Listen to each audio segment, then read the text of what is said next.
Hello friends, જય સાંઈનાથ. સ્વાગત છે મારી ચેનલ સાંઈ સબુરીમાં.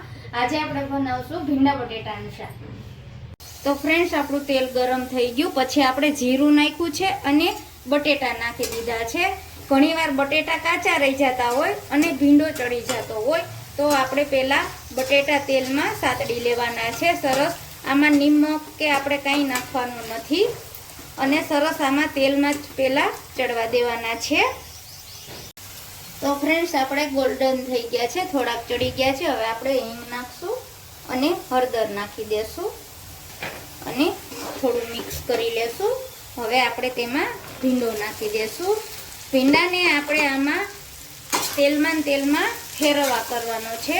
સરસ આમાં નિમક કે એ નાખવાનું નથી, નકર તમારા ભીંડામાં પાણીનો ભાગ થાય તો તમારો ચીકાસવાળો થાય. તો ફ્રેન્ડ્સ, તમે ભીંડાનું શાક તો અનેક વાર બનાવ્યું હશે, પણ તમે આ રીતે જરૂરથી બનાવજો તો તમને ભીંડાનું શાક આંગળા ચાટતા રહી જાઓ તેવું સરસ ભીંડાનું શાક થશે.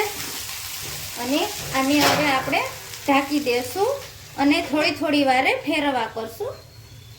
તો ફ્રેન્ડ્સ, આપણે 5 મિનિટ થઈ ગઈ છે. હવે આપણે પાછું જોઈ લઈએ.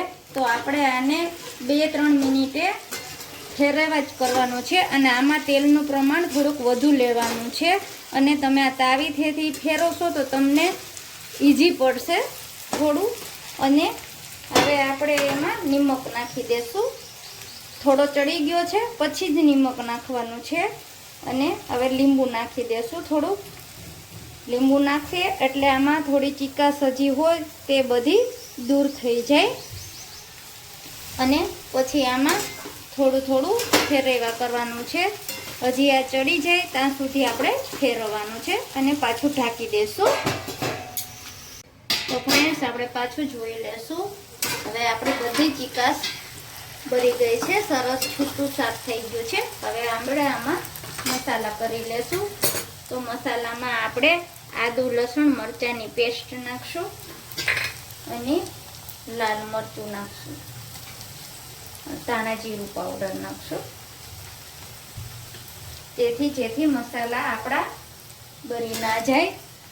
અને ધીમે ધીમે આને મિક્સ કરી લેવાનું કે જેથી નીચે બેસે નહીં. અને હવે આપણે ટમેટા નાખશું. પછી ટમેટા નાખી અને સરસ મિક્સ કરી અને મસ્ત 2 મિનિટ રહેવા દેવાનું છે આપણે. એટલે આપણું શાક કમ્પ્લીટ થઈ ગયું છે.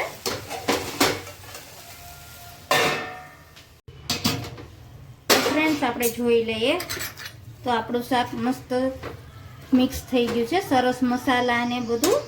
હવે આપણે તેમાં ગરમ મસાલો થોડો નાખી દેશું અને પાછું મિક્સ કરી લેશું. તો ફ્રેન્ડ્સ, મારો વિડીયો ગમે તો લાઈક કરજો, શેર કરજો, સબસ્ક્રાઈબ કરજો અને કોમેન્ટ કરજો.